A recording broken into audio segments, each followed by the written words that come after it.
अस्सलाम वालेकुम नाज़रीन, डीएनए न्यूज़ के साथ मैं हूँ हानिया मरियम। खबर शामिल करते हैं बलूचिस्तान से। बलूचिस्तान खजदार 0 पॉइंट पर स्कूल बस पर खुदकुश हमला, बच्चों समेत 5 जाँ बहक, 40 के करीब जख्मी। बलूचिस्तान के जिला खजदार में स्कूल के बच्चों को लेकर जाने वाली बस पर खुदकुश हमले के नतीजे में 3 बच्चों समेत 5 अफराद जाँ बहक जबकि 40 के करीब जख्मी हो गए।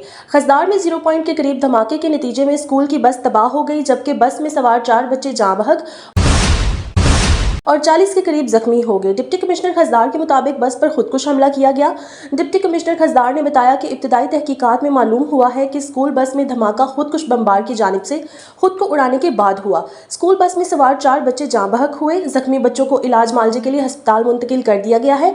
ज़राए के मुताबिक बाज़ बच्चों की हालत तशवीशनाक है। पुलिस हकाम के मुताबिक धमाके से बस को शदीद नुकसान पहुंचा है, ताहम पुलिस और फोर्सेस की नफरी जाए वकुआ पर पहुंच गई है और इलाके में सर्च ऑपरेशन शुरू कर दिया गया है। मजीद मालूमात सामने आने पर मीडिया और आवाम से शेयर की जाएगी।